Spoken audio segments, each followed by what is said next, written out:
Welcome to Mysteries and Crime. I'm your host, Melissa Thompson. Today is December 2nd, 2021, and we have something to talk about.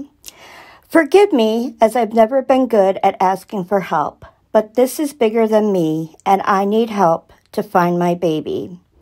Cheryl Walker wrote that about her daughter, Lateche Norris, on a GoFundMe page. Cheryl Walker needs our help right now to locate where happened to her daughter, Leticia. Their last phone call together was on November 4th, 2021. You see, Leticia had traveled to San Diego to be with her boyfriend, who had just gotten out of a rehab center for addiction, and he had no place to go. So Leticia's mom said that he called her up and he wanted her to come stay with him. He made this idea that it was going to be this picturesque scenario of them getting a tent and living on the beach together. But there's something that is a big factor in this situation. You see, Leticia is kind of in the Gabby Petito scenario. Leticia has been in a DV situation for some time with her boyfriend.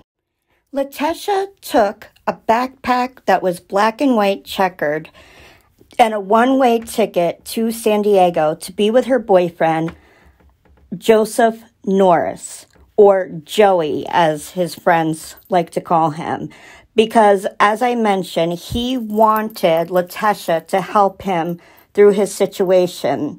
He said that they would spend some time together on the beach, and after that, he was going to get a construction job and help them live together.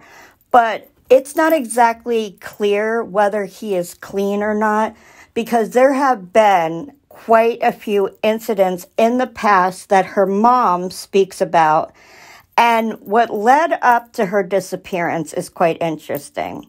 Now, Leticia called her mom on November 4th at a 7-Eleven store, and this was at 222 Park Boulevard in San Diego. This was right by the San Diego Library. Now, in the phone call, Leticia describes her having hours-long argument with Joseph. She said that it was very bad. She was upset. Now, her daughter didn't have money. She only threw some clothes in a backpack. She did have her cell phone, but apparently the battery died and she had no way to charge it. Now, she called her mom from the 7-Eleven from a stranger's phone that was nice enough to help her. And she explained to her mom the situation that was going on with Joseph Smith and how they had been fighting. So she said that at that time, she could no longer get in touch with her boyfriend. And she told her mom, I have to go. I need to get in touch with him. And her mom says, okay, call me back. And Leticia said that she would call her back, and that, she loves her mom. And her mom said she loved her, but her daughter was so sweet, and she goes, I love you more, Mama. Like, very kind. Leticia is a beautiful girl. Now, Leticia's mother calls the San Diego Police Department and reports her daughter missing November 9th. You have to remember, Leticia is from Indiana, so she's not from this area. And, well, what do you think happened? The police department kind of pushed the whole thing away, like, oh, this isn't unusual. A lot of kids do this. They come here and then they get mixed up in the homeless population, etc., etc. And her mother tried to tell them that, no, this is a different situation. And her mother talked about, why isn't her daughter as important as Gabby Petito? Now, Gabby Petito's father, Joseph Petito, came out and said, Leticia is absolutely as important. He's been trying to get eyes on this case. And he said we all should be out looking for Leticia. We should be posting her picture everywhere. And he's absolutely right. No one is more important than anyone else. We have all been created equally. And everyone needs to be found. No one should be lost and have no idea where their loved ones are. Leticia is described as having brown hair, brown eyes. She has darker skin. She stands 5'8" tall and weighs around 180 pounds. She was last seen wearing black leggings, a black sweatshirt, black and white tennis shoes, which were believed to be Vans, and was carrying a black and white checkered backpack, also believed to be Vans. Now, she has a tattoo of an arrow on her left forearm, a 7-inch blade on her right calf, a dream catcher on her left shoulder blade, and unknown words on her knuckles. Now, her mother showed on her arm that she has the same tattoo as her daughter, and it says, "The only way out is through." So Leticia also has that tattoo that they have not mentioned. Now, it took the San Diego police department 3 weeks to actually start investigating Leticia's disappearance. Now, Leticia's mother has since been trying to call her daughter's boyfriend to no avail. He does not answer, and his whereabouts are unknown at this time.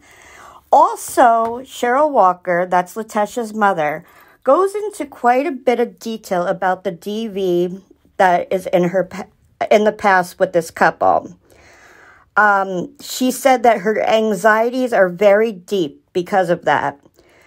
Now, she also said that her boyfriend, Joseph Smith, had previously cut up her daughter's identification card, barred her access to her own social media accounts, and demanded that she go for intermittent periods without her phone.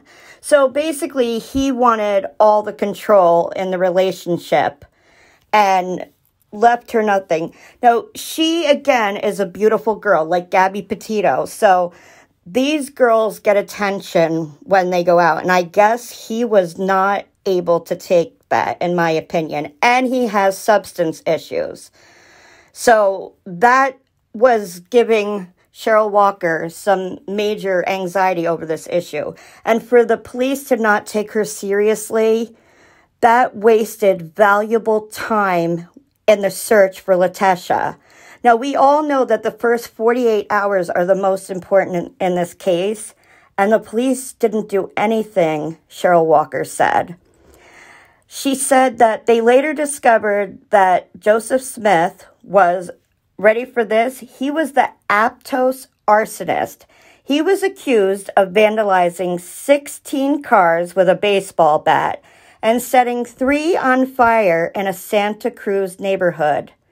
In 2016, he was sentenced to a year in jail, ordered to complete a substance abuse program, and was expected to pay $37,000 in restitution. So to say this guy has anger issues would probably be an understatement. She said that before Leticia left for San Diego, Walker said she remembered overhearing her daughter's boyfriend promise over the phone that after she arrived, the two would get a tent and stay on the beach and that he would get a construction job. But all of a sudden, she gets there, has hours-long fight with him, and when she's left at a 7-Eleven, I mean, that's very disturbing. And her mother seems to think that somebody left her there stranded. Now, the missing persons unit of the SDPD said, while there is no evidence to suggest that she is the victim of a crime at this time, the missing persons unit has followed up on every available tip and lead to date. They said, quote, "Police continue to use all resources at their disposal to find Miss Norris. We need anyone with information, sightings, tips, or leads to come forward," end quote. Now, they also said, Walker also said, "I feel like they're just treating this as just another girl who went out west and fell into the homeless population." In reality, she was actually in grave danger from the minute she got into California because of the situation with her boyfriend.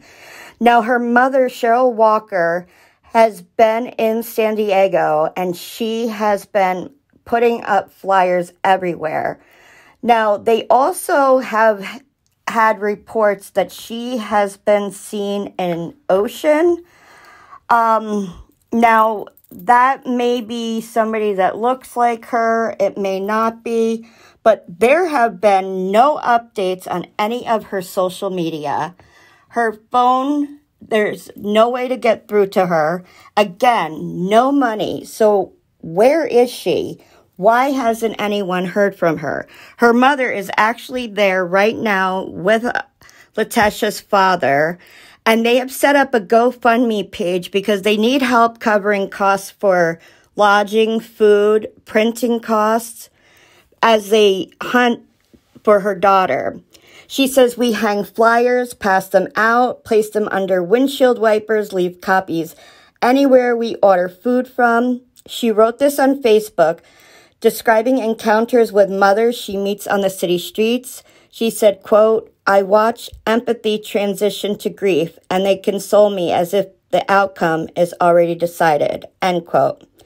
In spite of the weeks that have passed without word from her daughter, Walker remains determined in her search. She said, quote, I refuse to think the worst. I fight that urge. I won't allow it to make me become non-optimistic, end quote. Amen to that.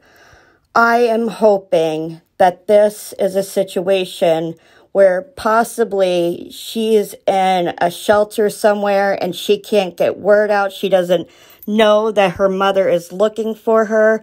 But where is her boyfriend, you guys? Like, she gets there, they have this hours-long argument, and now no one knows where he is either.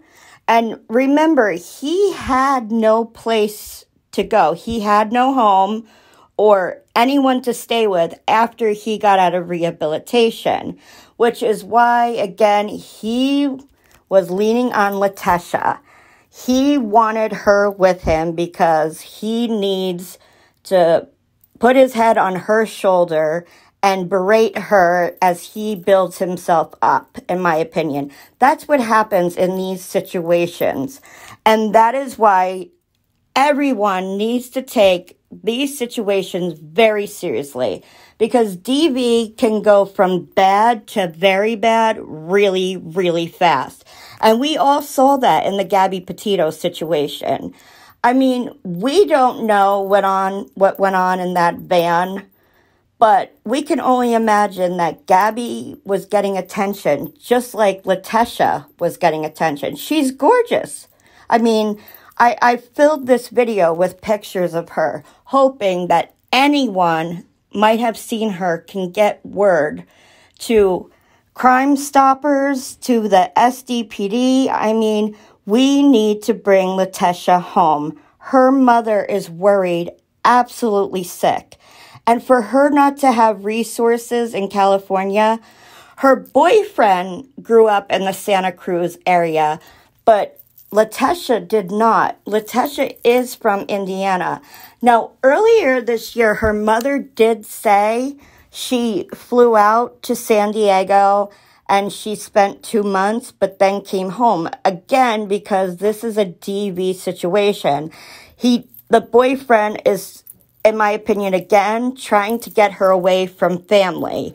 That's what they do. They get you away from family. They get you away from friends. So they have all the control and you are dependent upon them.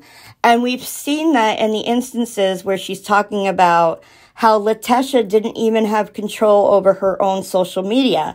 And many of you, I know, have thought that with the Gabby Petito case, that she didn't write some of her, Instagram posts. And her family thought that she didn't even write some of those texts that were sent to them. So that's very possible.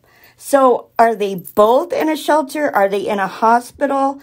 We need to keep Leticia's name out there like we did with Gabby Petito. We can find the answers to what happened to Latecia. Cheryl Walker needs our help, and we need to do our due diligence and put Leticia's picture, share her picture out on all of your social medias, please. She is just 20 years old, and she is in a dire situation. She has no one out there. The only one she had out there was her boyfriend. And to have no resources, and she didn't even have access to her phone anymore. I mean, she couldn't get a charger because she had no money. Or did he eventually come and break it? Did they meet up again afterwards? The question still remains. I really appreciate all of you. I hope you all had a wonderful Thanksgiving. I really did. I felt very grateful. I feel grateful for all of you. I feel grateful for my family and friends. And I just really love talking to all of you. I will talk to you all soon. Have a great week, everybody. Take care, you guys. Bye-bye.